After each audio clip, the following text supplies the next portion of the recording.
Hello, നമ്മളിന്നിവിടെ discuss ചെയ്യാൻ പോണത് S four manufacturing technology module 3 extrusion part 2 major contents cold extrusion and wire drawing. Cold extrusion നമുക്ക് first ക്ലാസിഫിക്കേഷനാണ് impact extrusion. Cold extrusion എന്ന് വെച്ചാൽ നമ്മുടെ മെറ്റീരിയലിനെ റൂം ടെമ്പറേച്ചറിലോ ഓർ ബിലോ റീക്രിസ്റ്റലൈസേഷൻ ടെമ്പറേച്ചറിലോ അതിനെ നോർമൽ കണ്ടീഷനിൽ വെച്ചിട്ട് എക്സ്ട്രൂഡ് ചെയ്യുന്ന പ്രോസസ്സിനെയാണ് നമ്മൾ കോൾഡ് എക്സ്ട്രൂഷൻ എന്ന് പറയാം. ഈ ഒരു കേസിൽ നമുക്ക് ഹൈ ഡക്റ്റിലിറ്റി ഉള്ള മെറ്റീരിയലാണ് നമ്മൾ കോൾഡ് എക്സ്ട്രൂഷന് വേണ്ടിയിട്ട് ചൂസ് ചെയ്യുന്നത്. കോൾഡ് എക്സ്ട്രൂഷൻ നമുക്ക് യൂസ് ചെയ്യുന്ന കമ്പോണൻസ് നമ്മൾ മെയിനായിട്ട് യൂസ് ചെയ്യുന്നത് automobiles, motor cycle, bicycle, transportation അല്ലെങ്കിൽ ഫാം എക്യുപ്മെൻറ്റ്സിന് വേണ്ടിയാണ് മെയിനായിട്ട് യൂസ് ചെയ്യുന്നത്. അതുപോലെ തന്നെ shaving cream, tooth paste, paint, condenser, can, tin മുതലായ ഐറ്റം ഉണ്ടാക്കാനും നമ്മൾ ഈ ഒരു കോൾഡ് എക്സ്ട്രൂഷൻ പ്രോസസ്സ് യൂസ് ചെയ്യാറുണ്ട്. കോൾഡ് എക്സ്ട്രൂഷൻ്റെ ഫസ്റ്റ് ടൈപ്പാണ് ഇമ്പാക്റ്റ് എക്സ്ട്രൂഷൻ. ഇമ്പാക്റ്റ് എക്സ്ട്രൂഷൻ്റെ ഫിഗറാണ് നമ്മളിവിടെ കാണുന്നത്. ഇതിൻ്റെ വർക്കിംഗ് എന്ന് വെച്ചാൽ നമുക്കൊരു പഞ്ചുണ്ട്, ഒരു നമ്മുടെ സ്ലഗ് അല്ലെങ്കിൽ നമ്മുടെ വർക്ക് പീസ് ഉണ്ട്, താഴെ നമ്മുടെ ഡൈ ഉണ്ട്. നിങ്ങൾക്ക് ആ ഫസ്റ്റ് ഫിഗർ കാണാം, അതാണ് അതിൻ്റെ എൻ്റയർ പോർഷൻ. ഇതിനകത്ത് വർക്കിംഗ് ഇതാണ്, പഞ്ച് മുകളിൽ നിന്ന് താഴേക്ക് മൂവ് ചെയ്യും.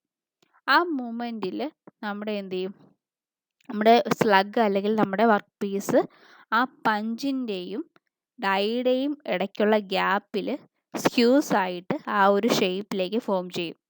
അതായത് പഞ്ചിൻ്റെ മൊമെൻറ്റിൻ്റെ ഓപ്പോസിറ്റ് ഡയറക്ഷനിലേക്ക് നമ്മുടെ വർക്ക് പീസ് അല്ലെങ്കിൽ നമ്മുടെ സ്ലഗ് മൂവ് ചെയ്യും, ലൈക്ക് ബാക്ക്വേർഡ് എക്സ്ട്രൂഷൻ.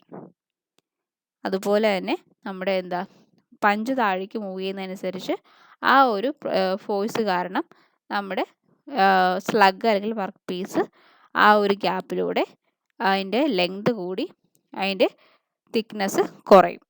ഇതാണ് ഇമ്പാക്റ്റ് എക്സ്ട്രൂഷൻ. ഇമ്പാക്റ്റ് എക്സ്ട്രൂഷൻ്റെ വർക്കിംഗ് നമ്മൾ ഓൾറെഡി പറഞ്ഞു, അതിനെ ജസ്റ്റ് ഒന്ന് കാണിച്ചിരിക്കുകയാണ്. അപ്പോൾ നമുക്കിത് മെയിനായിട്ട് ഇതിൻ്റെ പ്രിൻസിപ്പിൾ പറയുക, നമ്മൾ ഡൈയും റാമും യൂസ് ചെയ്തിട്ടാണ് അല്ലെങ്കിൽ പഞ്ച് യൂസ് ചെയ്തിട്ടാണ് നമ്മൾ ഈ ഒരു പ്രോസസ്സ് ചെയ്യുക. നമ്മുടെ പഞ്ച് താഴേക്ക് മൂവ് ചെയ്യുന്നതനുസരിച്ച് നമ്മുടെ ഡൈക്കകത്തിരിക്കുന്ന വർക്ക് പീസ് ആ ഒരു പഞ്ചിൻ്റെ ഷേപ്പിലേക്ക് അല്ലെങ്കിൽ ഡൈയുടെ ഷേപ്പിലേക്ക് കൺവേർട്ട് ആവുന്നു. അങ്ങനെ നമുക്ക് ആ ഒരു ഒബ്ജക്റ്റ് ഒബ്റ്റെയിൻ ചെയ്യുന്നു. നെക്സ്റ്റ് കോൾഡ് എക്സ്ട്രൂഷൻ ആണ് ഹൈഡ്രോസ്റ്റാറ്റിക് എക്സ്ട്രൂഷൻ. ഹൈഡ്രോസ്റ്റാറ്റിക് എക്സ്ട്രൂഷനിനകത്ത് നമുക്ക് മെയിനായിട്ട് യൂസ് ചെയ്യുന്ന ഒരു ഫ്ലൂയിഡ് ഉണ്ട്, ഒരു വർക്കിംഗ് ഫ്ലൂയിഡാണ് നമ്മളിവിടെ യൂസ് ചെയ്യുന്നത്. ഇതിനകത്ത് നമ്മൾ വർക്കിംഗ് ഫ്ലൂയിഡായിട്ട് നമ്മൾ യൂസ് ചെയ്യുന്നത് castor oil, mineral lubricating oil, glycerin മുതലായ ഫ്ലൂയിഡ്സ് ആണ് നമ്മളിവിടെ യൂസ് ചെയ്യുന്നത്. ഇതിനകത്ത് ഫങ്ഷൻ ഇത്രയേ ഉള്ളൂ, നമുക്കൊരു റാം ഉണ്ട്, നമ്മുടെ കണ്ടെയ്നർ ഉണ്ട്, കണ്ടെയ്നറിനകത്ത് വർക്കിംഗ് ഫ്ലൂയിഡ് ഉണ്ട്, അതിനകത്താണ് നമ്മുടെ വർക്ക് പീസ് ഇരിക്കുന്നത്. ഇത് ഹോട്ടല്ല, കോൾഡ് വർക്ക് പീസാണ്. അതിൻ്റെ വൺ സൈഡിൽ ഡൈ ഉണ്ട്. അപ്പം ഇത്രയുമാണ് വർക്കിംഗ്. നമ്മുടെ റാം അകത്തേക്ക് ഫോഴ്സ് കൊടുക്കുന്നു. അതായത് നമ്മുടെ ഫോർവേഡ് എക്സ്ട്രൂഷൻ്റെ സെയിം വർക്കിംഗ് ആണ് ഹൈഡ്രോസ്റ്റാറ്റിക് എക്സ്ട്രൂഷനും ഉള്ളത്. ഒരു വർക്കിംഗ് ഫ്ലൂയിഡ് അതിനിടയ്ക്ക് ഉണ്ടെന്നുള്ള വ്യത്യാസം മാത്രമേ ഉള്ളൂ. സെയിം വർക്കിംഗ് ആണ്. അതായത് റാം മൂവ് ചെയ്യുന്നതനുസരിച്ച് നമ്മുടെ ആ ഒരു വർക്കിംഗ് ഫ്ലൂയിഡ് അതിനൊരു ഒരു പ്രഷർ ക്രിയേറ്റ് ആവുകയും ആ പ്രഷർ കൊണ്ട് വർക്ക് പീസിനെ ഡൈക്കകത്തേക്ക് അകത്തേക്ക് പ്രസ് ചെയ്ത് ആ ഡൈയുടെ ഷേപ്പിലേക്ക് പുറത്തേക്ക് പോകാനായിട്ട് അത് ശ്രമിക്കും. സെയിം ഫോർവേഡ് എക്സ്ട്രൂഷൻ്റെ സെയിം പ്രിൻസിപ്പിളാണ്. നമ്മളിവിടെ ഹൈഡ്രോളിക് ഫ്ലൂയിഡ് യൂസ് ചെയ്യുന്നത് എന്തിനാന്ന് വെച്ചാൽ നമ്മുടെ വർക്ക് പീസും കണ്ടെയ്നറും തമ്മിലുള്ള ഒരു ഫ്രിക്ഷൻ മാക്സിമം റെഡ്യൂസ് ചെയ്യാനായിട്ടാണ് നമ്മളിത് യൂസ് ചെയ്യുക. ആ ഒരു ഫ്രിക്ഷൻ കുറയ്ക്കുന്നത് കൊണ്ട് തന്നെ നമുക്ക് ബ്രിട്ടൈൽ മെറ്റീരിയൽസും ഇതുപോലെ തന്നെ എക്സ്ട്രൂഡ് ചെയ്തെടുക്കാവുന്നതാണ്. ഒന്നുകൂടെ പറയാം, വർക്കിംഗ് ഇത്രയേ ഉള്ളൂ. നമ്മുടെ റാം അകത്തേക്ക് പ്രസ് ചെയ്യുമ്പം ആ പ്രഷറിൽ നമ്മുടെ വർക്കിംഗ് ഫ്ലൂയിഡും നമ്മുടെ വർക്ക് പീസിനെ ഡൈയിലേക്ക് പ്രസ് ചെയ്യാൻ ശ്രമിക്കും. അങ്ങനെ ഡൈയുടെ ഷേപ്പിലേക്ക് നമ്മുടെ വർക്ക് പീസ് ഫോം ചെയ്യും. ഇതാണ് ഹൈഡ്രോസ്റ്റാറ്റിക് എക്സ്ട്രൂഷൻ. ഹൈഡ്രോസ്റ്റാറ്റിക് എക്സ്ട്രൂഷൻ്റെ വർക്കിംഗ് ആണ് ഇവിടെ പറയുന്നത്. നമുക്കിവിടെ മെയിനായിട്ട് നമ്മുടെ ചേമ്പറിനേക്കാളും ചെറിയൊരു വർക്ക് പീസ് മാത്രമേ ഒബ്വിയസ്ലി ഇവിടെ യൂസ് ചെയ്യാൻ പറ്റത്തുള്ളൂ. പിന്നെ നമുക്കിവിടെ ഫ്ലൂയിഡ് യൂസ് ചെയ്യുന്നുണ്ട്, ലൈക്ക് കാസ്ട്രോള്, ഗ്ലിസറിൻ എക്സെട്ര. അതുപോലെ നമുക്കിവിടെ ഫ്ലൂയിഡ് പ്രഷറാണ് നമ്മളിവിടെ മെയിനായിട്ട് യൂസ് ചെയ്യുന്നത്. ആ പ്രഷർ കൊണ്ടാണ് എൻറ്റയർ ഓപ്പറേഷൻ നടക്കുക.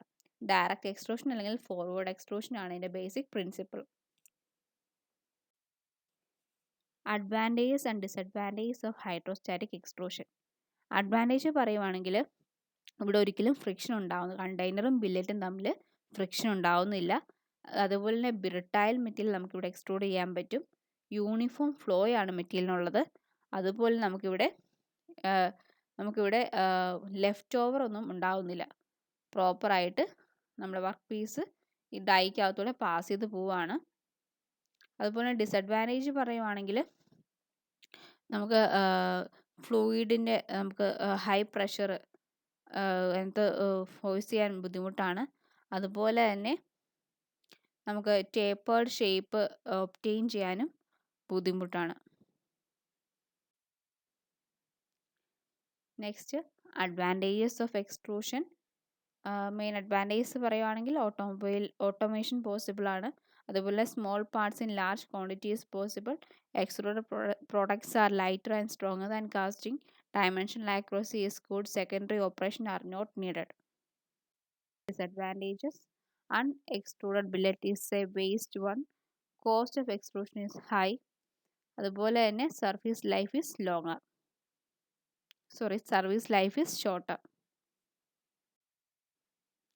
Next is wire drawing. Wire drawing എന്ന് വെച്ചാൽ ഒരു കോമൺ പ്രോസസ്സാണ്.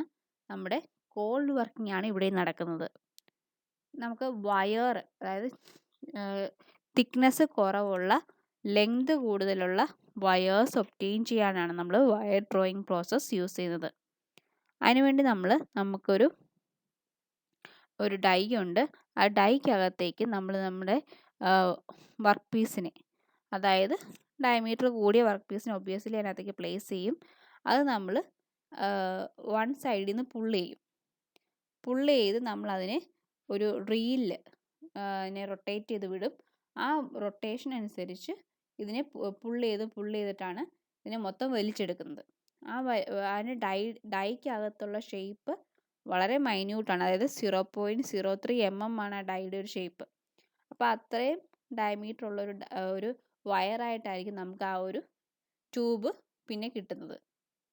അതാണ് വയർ ഡ്രോയിങ് പ്രോസസ്സ്. നിങ്ങൾക്ക് ആ ഫിഗറിൽ കാണാൻ പറ്റും. അപ്പോൾ ഇതാണ് വയർ ഡ്രോയിങ് പ്രോസസ്സ്. നമ്മളിവിടെ വൺ സൈഡിൽ നിന്ന് പുള്ള് ചെയ്തിട്ടാണ് ഈ എൻറ്റയർ പ്രോസസ്സ് നടത്തുന്നത്. Important questions: cold extrusion and wire drawing process. Thank U.